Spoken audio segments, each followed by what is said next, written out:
उस अहमदाबाद नगर की जो नगर देवी है, नगर देवता है, वो भद्रकाली है। और मुझे आज यहां माता भद्रकाली के चरणों में प्रणाम करने का अवसर मिला है।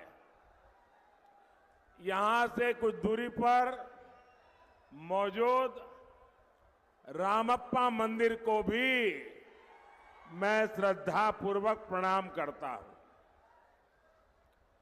ये क्षेत्र काकतीय साम्राज्य के गौरव का प्रतीक है और तीसरे चरण के मतदान के अगले दिन मुझे इस क्षेत्र में आपसे आशीर्वाद लेने का सौभाग्य मिला है।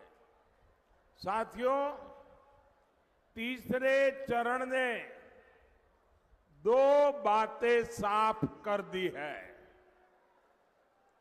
पहला, एनडीए 3 चरणों में ही विजय रथ तेज गति से जनता आगे ले जा रही है। दूसरा, कांग्रेस के लोग मैग्नीफाइंग ग्लास लेकर अपनी सीटें खोज रहे हैं।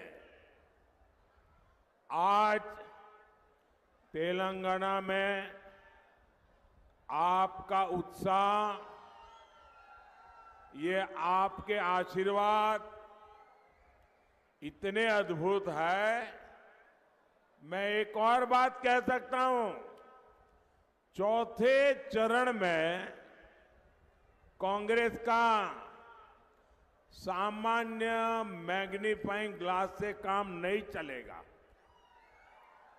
कांग्रेस को अपनी सीटें खोजने के लिए माइक्रोस्कोप की जरूरत पड़ेगी। నా తెలంగాణ కుటుంబ సభ్యులందరికీ నమస్కారాలు। నా అదృష్టం ఏమిటంటే నేను పనిచేసినటువంటి అహ్మదాబాద్ యొక్క అధిష్టాత్రి దేవత కూడా భద్రకాళి। ఆ భద్రకాళి అమ్మవారికి ఆమె చరణాలకు నేను ప్రణామం చేస్తున్నాను। ఇక్కడి నుంచి కొంచెం దూరంలో ఉన్నటువంటి రామప్ప మందిరానికి కూడా నేను నమస్కారాలు చెబుతున్నాను।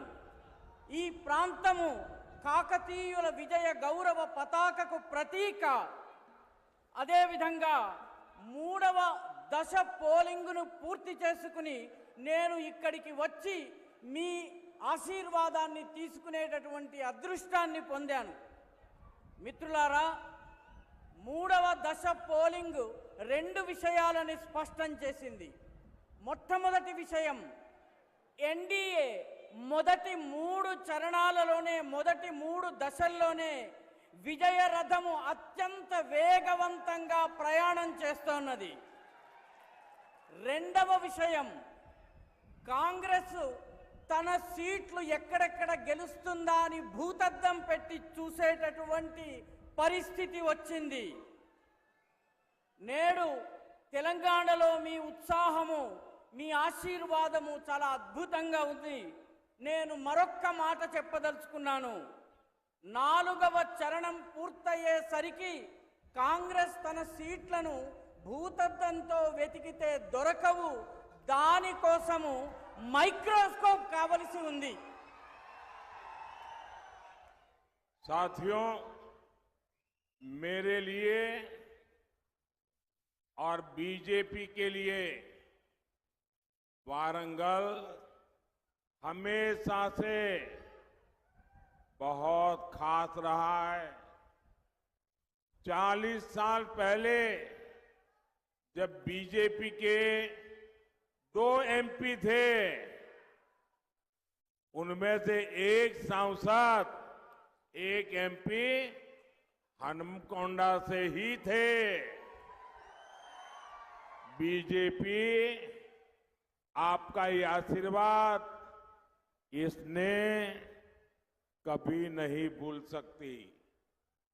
जब भी कोई मुश्किल आई है, वारंगल के लोगों ने हमेशा बीजेपी का साथ दिया है और इसलिए बीजेपी वारंगल को बीआरएस और कांग्रेस के शिकंजे से बाहर निकालने में कोई कसर बाकी नहीं छोड़ेगी। మిత్రులారా, నా దృష్టిలో వరంగల్ చాలా ముఖ్యమైనటువంటి ప్రధానమైనటువంటి చోటు. ఎందుకంటే 40 సంవత్సరాల క్రితము బీజేపీకి ఇద్దరే ఎంపీలు ఉన్నప్పుడు అందులో ఒకరు మన హనుమకొండ నుంచి మన కీర్తిశేషులు జంగారెడ్డి గారు. బీజేపీ మీ యొక్క ఈ అభిమానాన్ని, ఆశీర్వాదాన్ని, స్నేహాన్ని ఎప్పటికీ మరిచిపోలేదు. మాకు ఎప్పుడు కష్టం వచ్చినా వరంగల్ ప్రజానీకం మా వెన్నంటి నిలిచారు. అందుకే బీజేపీ వరంగల్లో బీఆర్ఎస్ కాంగ్రెస్ యొక్క ఇనప గుప్పటి నుంచి వరంగల్ని బయటకు తీసేందుకు సర్వ ప్రయత్నాలను చేయబోతోంది. साथियों, आज आप सबके सामने विकसित भारत, विकसित तेलंगाना का सपना है। आप चाहते हैं ना कि भारत विकसित बने? आप चाहते हैं ना भारत विकसित बने? आप चाहते हैं ना भारत विकसित बने?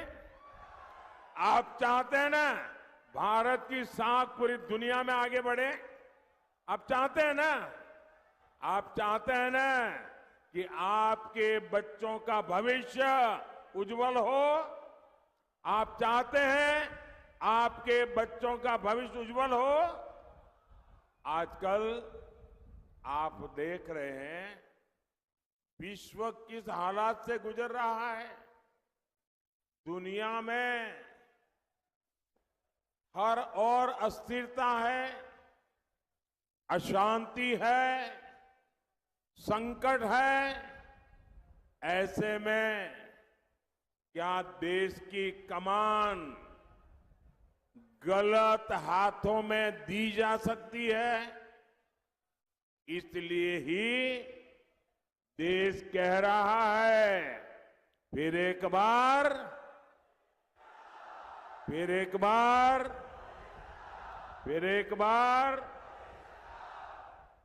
మిత్రులారా, మీరందరూ వికసిత భారత్, వికసిత తెలంగాణ కలను కంటున్నారు.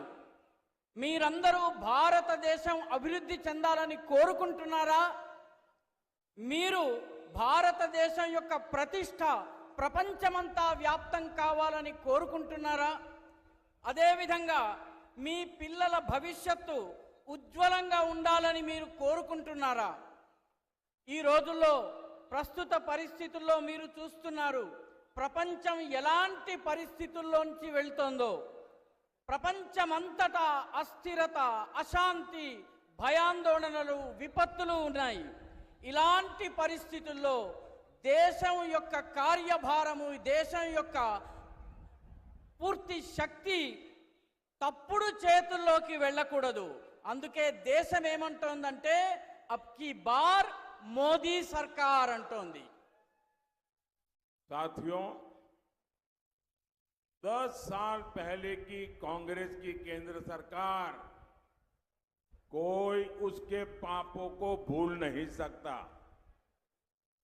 हर कुछ दिन में हजारों करोड़ रुपए का नया घोटाला सामने आ जाता था।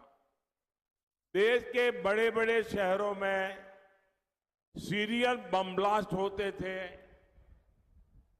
जहां कांग्रेस आई वहां प्रॉब्लम लाई। देश यही देख रहा था। इस बार तो इंडी अलायंस 5 साल 5 पीएम का फॉर्मूला लेकर आई है। आप कल्पना करिए, इन्हें सत्ता मिली तो ये देश का क्या हाल करेंगे। हर वर्ष एक नया पीएम, दूसरे साल दूसरा पीएम, तीसरे साल तीसरा पीएम, ये देश का भला कर सकते हैं क्या? మిత్రులారా, 10 సంవత్సరాల క్రితం వరకు కాంగ్రెస్ ప్రభుత్వము ఏ రకమైన పాపాలు చేసిందో మీరెవరూ మర్చిపోలేరు. గత ప్రతి 4 రోజులకి వేల కోట్ల రూపాయల కుంభకోణాలు, అవినీతి స్కాములు బయటపడుతూ ఉండేవి. దేశంలోని పెద్ద పెద్ద పట్టణాల్లో వరుస బాంబు పేలుళ్లు సంభవించేవి. కాంగ్రెస్ వచ్చిందంటే సమస్యలు వచ్చేవి. దేశం దీన్నే చూస్తూ వచ్చింది. ఈసారి ఇండియా అలయన్స్ 5 సంవత్సరాలలో 5గురు ప్రధానమంత్రుల్ని తీసుకొస్తామని చెబుతోంది. మీరొక్కసారి ఊహించండి, రోజుకొక ప్రధానమంత్రి, మొదటి సంవత్సరం ఒక ప్రధానమంత్రి, రెండవ సంవత్సరం ఒక ప్రధానమంత్రి, మూడవ సంవత్సరం ఒక ప్రధానమంత్రి. ఇలాంటి ప్రభుత్వం మనకి కావాలా? ఈ దేశాన్ని అటువంటి వాళ్ళ చేతుల్లోకి మనం అప్పగిద్దామా? अच्छा, मैं एक अलग तरीके से समझाता हूं। मान लो कि हमारे वारंगल में 10 किसान इकट्ठे हो गए और 10 किसान इकट्ठे होकर के उन्होंने किसी को बुलाया जो जमीन में पानी कहां है उसकी खोज करने वाले को, और 10 किसानों ने पूछा कि भाई हम 10 खेतों के लिए पानी के लिए जमीन से पानी निकालना चाहते हैं। अब जरा हमें खोज के बताओ कि कहां पानी निकलेगा और कितना ऊंडा निकलेगा, कितना गहरा निकलेगा। तो वो जो जानकार व्यक्ति था उसने 10 के खेत देखे और कहा, देखो भाई, ये नीचे पानी तो है, लेकिन आपको 100 मीटर नीचे जाना पड़ेगा, पाइप लगानी पड़ेगी, तब जाकर के पानी निकलेगा। तो ये फिर 10 किसान मिले, उन्होंने कहा, देखो भाई, उसने कहा है कि 100 मीटर नीचे जाएंगे तो पानी निकलेगा। तो फिर उन सब ने तय किया कि ऐसा करो, हम 10 किसान हैं तो मेरे खेत में 10 मीटर का पाइप डालो। दूसरे ने कहा मेरे खेत में 10 मीटर का पाइप डालो। तो 10 ने कहा कि हमारे 10 खेत में 10-10 मीटर के पाइप डालेंगे तो 100 मीटर हो जाएगा। बताओ, इससे पानी निकलेगा क्या? దీన్నే మీకు ఇంకొక పద్ధతిలో అర్థం చేయించే ప్రయత్నం చేస్తాను. వరంగల్లో ఒక 10 మంది రైతులు ఉన్నారనుకోండి. ఈ 10 మంది రైతులు కలిసి తమ పొలాల్లో బోరు పైపు వేయించుకోవాలనుకున్నారు. వీళ్ళు ఒక నిపుణుడిని పిలుచుకొచ్చారు. ఆ నిపుణుడు మొత్తము పరిశీలించిన తరువాత ఇక్కడ 100 మీటర్లు లోపల తవ్వినట్లయితే మీకు నీరు పడుతుంది అని చెప్పాడు. అప్పుడు ఈ 15 మంది రైతులు ఒక్కొక్కరు నా పొలంలో 10 మీటర్లు, పక్కవాడి పొలంలో 10 మీటర్లు, ఆ పక్కవాడి పొలంలో 10 మీటర్లు, ఇలా 10 మంది పొలాల్లో 10 మీటర్లు గనక బోరు తవ్వినట్టయితే 100 మీటర్లు అయిపోతుందని అన్నారు. ఇలా చేస్తే నీళ్ళు వస్తాయా? కాబట్టి ఈ రకమైనటువంటి ప్రభుత్వం మనకు వద్దు అని చెప్తున్నారు. अब बताइए, ये कहते हैं कि हर पार्टी का एक-एक प्रधानमंत्री, हर वर्ष एक-एक प्रधानमंत्री, जैसे उस किसान का बेचारे का पानी नहीं निकला, ये देश का भी कुछ भला नहीं कर सकते। కాబట్టి ప్రతి పార్టీకి ఒక్కొక్క ప్రధానమంత్రి ఉన్నట్లయితే ఈ దేశం యొక్క భవిష్యత్ ఏమవుతుంది? ఏ రకంగానైతే ప్రతి పొలంలోనూ 10 మీటర్లు బోరు పంపు వేస్తే నీళ్లు రావో, అదే రకంగా ఒక్కొక్క పార్టీకి ఒక్కొక్క ప్రధానమంత్రి, ఒక్కొక్క ఏడాదికి ఒక్కొక్క ప్రధానమంత్రి ఉంటే ఈ దేశం బాగుపడుతుందా? साथियों, कांग्रेस झूठ की कितनी बड़ी मास्टर है, तेलंगाना से बेहतर कौन जानेगा। मैं आपसे पूछता हूं, कांग्रेस ने अपनी सबसे बड़ी नेता के जन्मदिन से पहले किसानों का कर्ज माफ करने का वादा किया था। इन्होंने झूठ बोला कि नहीं बोला? अब ये लोग 15 अगस्त तक अपने वादे टाल रहे हैं, क्या कि लोकसभा का चुनाव खत्म हो जाए फिर वो हाथ ऊपर कर दे। क्या ये आपसे धोखा नहीं है? आपकी भावनाओं का अपमान नहीं है? ये लोग वेमुलावाड़ा के भगवान राजन्ना की सौगंध खा रहे थे और ये तो सनातन को गाली देने वाले लोग हैं। सनातन को गाली देने वालों की सौगंध, इसका कोई भरोसा कर सकता है क्या? మిత్రులారా, కాంగ్రెస్ ఎంత అబద్ధాల కోరు అన్నటువంటి విషయము తెలంగాణ ప్రజలకు తెలిసినట్టుగా మరెవ్వరికీ తెలియదు. నేను మిమ్మల్ని అడుగుతున్నాను, కాంగ్రెస్ యొక్క అతిపెద్ద నాయకుడి పుట్టినరోజు నాడు రైతుల యొక్క రుణమాఫీ చేస్తానని చెప్పి వాగ్దానం చేసింది. అబద్ధం చెప్పిందా లేదా? ఇప్పుడు 15 ఆగస్టు వరకు ఈ వాగ్దానాన్ని వెనక్కి తోశారు. లోకసభ ఎన్నికలు అయ్యేదాకా ఆగి ఆ తరువాత చేతులెత్తేయబోతున్నారు. ఇది మిమ్మల్ని మోసం చేయడం కాదా? మీ మనోభావాల్ని దెబ్బతీయడం కాదా?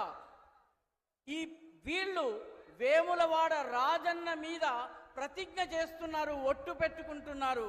కానీ మరొక వైపు సనాతనాన్ని తిడుతున్నారు. సనాతన ధర్మాన్ని తిట్టేటటువంటి వాళ్ళు పెట్టేటటువంటి ఒట్టుని ఎవరైనా నమ్మగలరా?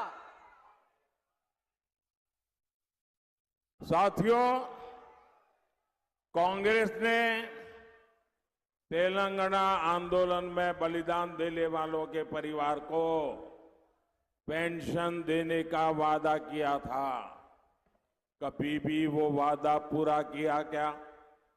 कांग्रेस ने 250 स्क्वायर यार्ड जमीन देने के लिए कहा था। आप बताइए, जमीन मिली क्या? कांग्रेस ने महिलाओं को हर महीने 2500 रुपीज देने का वादा किया था। आज तक यहां की महिला इसका इंतजार कर रही है।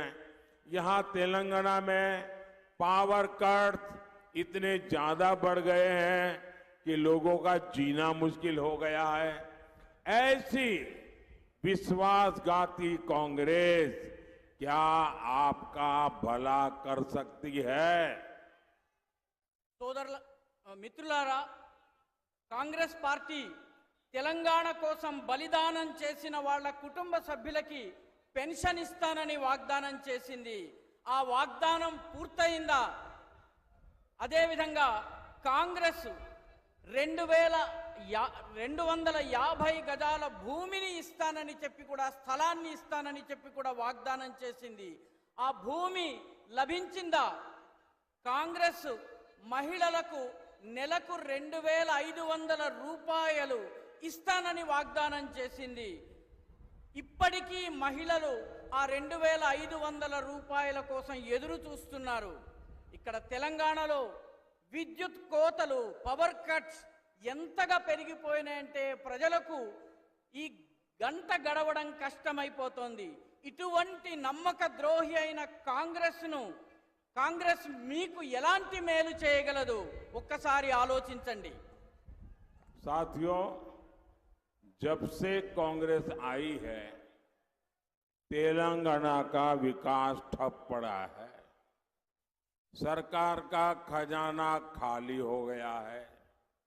जरा बताइए, ये पैसा कहां जा रहा है? तेलंगाना की जनता का पैसा डबल आर टैक्स के नाम पर लूटा जा रहा है।